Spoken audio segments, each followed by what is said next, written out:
sign my student loan or I'll tell everyone you abandoned this family."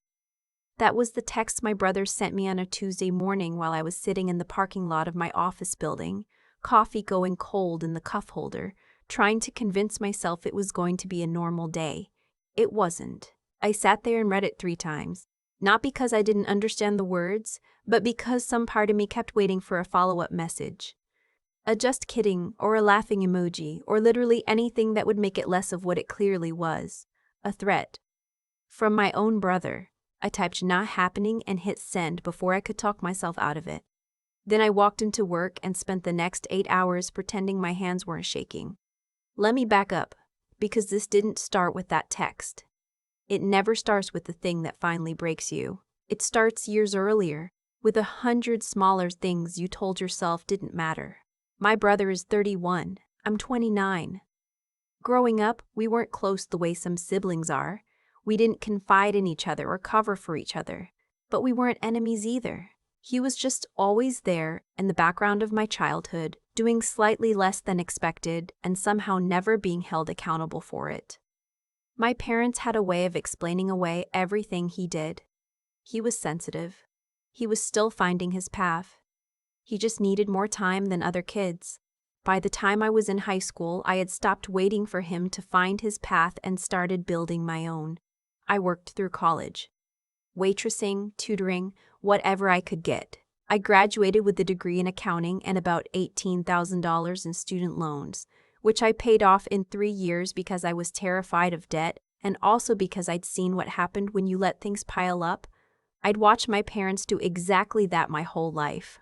I got a job at a mid-sized firm in Chicago. I got my CPA. I built something. My brother, meanwhile, had dropped out of community college twice, worked a string of jobs that lasted anywhere from 3 weeks to 4 months, and was currently living in my parents' spare bedroom at 31, telling anyone who would listen that he was figuring things out. I loved him. I want to be clear about that, because what comes next might make it seem like I didn't. I loved him the way you love someone you grew up with, someone who shares your memories and your face and your history. But love doesn't mean you fund someone's refusal to grow up. I learned that the hard way. The first time I lent him money, he was 24 and I was 22 and had exactly $1,400 in my savings account. He needed $600 for a car repair so he could get to a job he'd just started. I gave it to him because it seemed reasonable. He was employed. He had a plan. He said he'd pay me back next paycheck. He never did. I didn't bring it up. I should have, but I didn't, and I think that was the first moment I accidentally taught him that I was someone who could be taken from without consequence. Over the next several years, there were more loans. Some I gave willingly because I had more money by then and he was struggling. Some I gave because my mother called me crying and made me feel like a monster for hesitating. I kept a note in my phone, not because I expected repayment anymore, but because I needed to know the number for my own sanity. By the time he sent that text, it was $9,200. $9,200 spread out over 7 years in amounts that each seemed manageable in the moment and collectively felt like being drained 1 cup at a time. And now he wanted me to co-sign a $47,000 student loan. Here's what he decided. Apparently, he was going back to school for audio engineering, which fine. People change directions? I'm not opposed to that, but the school he'd chosen was a for-profit institute I'd never heard of with a completion rate I didn't like the look of when I spent 20 minutes on Google. And he wasn't asking me to believe in his dream. He was asking me to legally tie my credit score and my financial future to it. I'd called him after that first text exchange, thinking maybe there was context I was missing. Maybe he'd done his research. Maybe this was actually solid. "I just need a cosigner," he said, like it was the most reasonable thing in the world. "My credit's not great right now." "I know your credit's not great," I said, because I am one of the reasons it's not great. I have watched him not pay things. "That's kind of the issue. If you default, I'm responsible." "I'm not going to default. You said that before." Silence. "I need this," he said. "This is my chance to actually do something. You have a good job, your credit's fine, it wouldn't even affect you. It would affect me if you stopped paying. I'm not going to stop paying. I took a breath. I'm not going to co-sign it. I'm sorry. He hung up. That was a Thursday. By Saturday morning, my mother was calling. I almost didn't answer. I was at the farmer's market, standing in front of a table of heirloom tomatoes, and I looked at her name on my screen and I absolutely knew what the call was about and what she was going to say and roughly how it was going to make me feel. I answered anyway because she's my mother and I am apparently incapable of not answering. He's devastated, she said, before I'd finished saying hello. Mom. He came to us and we just don't have the kind of credit they're looking for. You're the only one who could actually help him. I understand that and I'm not going to do it. He's trying to better himself. Isn't that what we always wanted for him? There it was, the we. As if my entire childhood had been a team effort toward getting my brother to do something with his life, and now that he was finally gesturing in the direction of ambition, I was the one dropping the ball. He can better himself, I said. I support that. I'm not co-signing alone. Why are you being so rigid about this? Because co-signing means I'm legally responsible if he doesn't pay. And I have 7 years of evidence that I shouldn't trust that he will. She got quiet in a way that meant she was not actually absorbing what I said, but was instead waiting for me to feel guilty enough to change my answer. This is a chance for him to really turn things around, she said finally. Then I hope he takes it, I said. I love you, Mom. I'll talk to you later. I bought the tomatoes, I went home. I made a big pot of pasta and ate it by myself and told myself it was fine. It was not fine. The calls started the following week. My mother, twice. My aunt who lives in Phoenix and who I speak to maybe 4 times a year, she'd apparently been briefed. A cousin who sent a long text about family loyalty that I read twice and then screenshotted because I couldn't decide if it was more sad or more absurd. My brother sent 3 separate messages, each one calibrated to hit a different nerve. The first was angry, the second was sad, the third was the threat, the one about telling people I'd abandoned the family. I read that last one standing in my kitchen at 7 in the morning with my coffee and I felt something shift inside me. Not guilt. Something colder than guilt. Something more like clarity. I had spent 7 years lending money I didn't always have to. Someone who had never once paid me back. I had answered phone calls at inconvenient times and sent Venmo transfers at midnight and shown up when he needed help moving. Twice, with my own truck and my own gas money. I had listened to my mother explain away every failure and every broken promise and told myself it was fine. It was family. You don't keep score with family. I had kept score. I kept it in the note on my phone because some part of me had always known. $9,200. I put my coffee down and I did something I had been thinking about for weeks without letting myself fully think it. I called the HR department at my company and asked about the remote work policy for our Denver satellite office. There's a thing I haven't mentioned yet. 2 months before all of this, I had been approached about a role, a senior position at a smaller firm in Denver, which is not the most glamorous relocation. But the cost of living difference between Denver and Chicago is significant and the role came with a title bump and a salary that was, after accounting for everything, meaningfully better than what I was making. I'd been sitting on it. Not because I didn't want it, but because Chicago was home and I wasn't sure I was ready to leave home.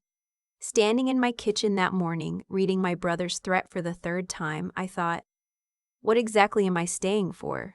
I called the recruiter back that afternoon. The process moved faster than I expected. Within 3 weeks, I had an offer letter. Within 5 weeks, I had a signed lease on a 1-bedroom in Denver's Capitol Hill neighborhood, which I found on a long weekend trip, during which I also confirmed that the mountains are, in fact, as good as everyone says. I told my mother first, not to hurt her, but because she would hear it from someone and I wanted her to hear it from me. You're moving, she said, to Denver. For a promotion. The silence was long. When were you planning to tell us? I'm telling you now. It's still 6 weeks out. Does your brother know? And there it was. Not, congratulations, or that's exciting, or even, I'll miss you. The first thing. Does your brother know? I'll tell him, I said. Mom, this is a good thing for me. I hope you can be happy for me. She said she was happy for me in a tone that made very clear she was not. I told my brother by text because I'd thought about calling and decided I didn't have the emotional bandwidth for whatever that conversation would be. I kept it simple. I was moving for work. I was excited. I hoped things went well for him. He didn't respond for 2 days. Then, must be nice to just run away from your family. I didn't answer that one.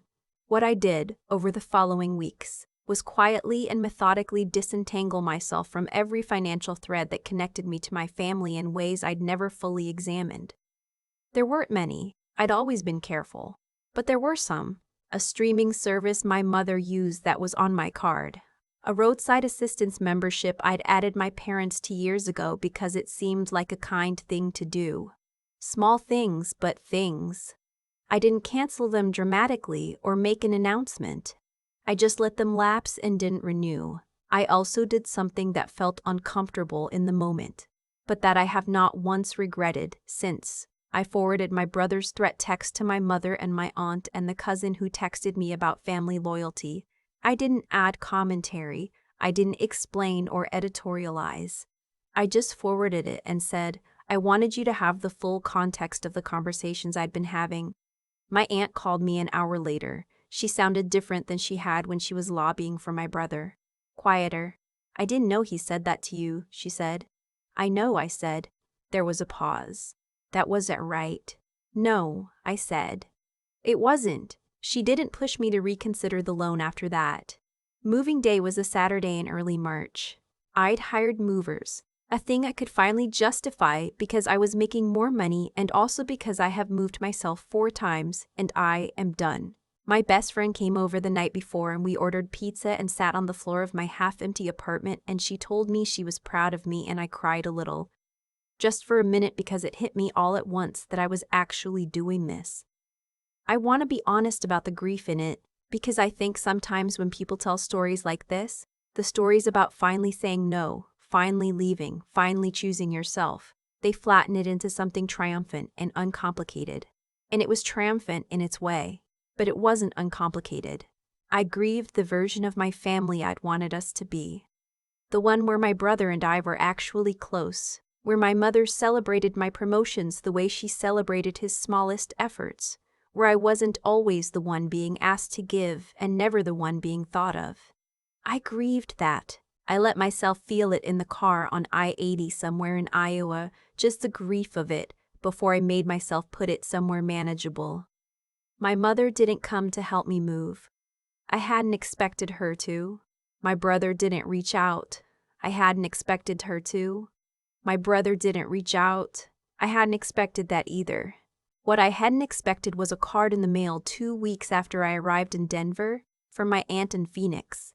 A real card, the kind with a stamp that said, "Proud of you for going after what you deserve. Call me sometime." I put it on my refrigerator and it's still there. Denver is good. The job is good. My apartment gets morning light in a way my Chicago place never did, and I've started running on the weekends, and I've made 2 friends at work who I actually like. And last month I sat down and calculated what my savings rate is going to be in this new situation, and I had to check the numbers twice because they were better than I'd let myself hope. My mother and I talk, occasionally. It's different now, more careful, more bounded, which is not the same as worse. She stopped asking about the loan. My brother, I've heard through her, is still looking at options. I genuinely hope he finds one that works. I mean that in the way that you can mean something and also be completely done being the person who makes it happen. Someone asked me recently, a friend of a friend at a dinner party, the kind of person who asks questions at dinner parties, whether I felt guilty about leaving, about saying no. I thought about it for a real moment before I answered. No, I said. I feel like I finally stopped waiting for permission to matter. She nodded like she understood. I think maybe she understood. I think maybe she did. I still have that note in my phone, $9,200. I haven't deleted it, not because I'm still angry. I'm mostly not, but because it's the clearest record I have of what I was willing to do when I loved someone more than I loved myself. I look at it sometimes when I need to remember why the boundaries I have now are not cruelty. They're just math. The same math I do for my clients every day. You cannot spend more than you have. You cannot give more than is there. I left my family a thread to find me with. My aunt has it. My mother knows the door is not locked.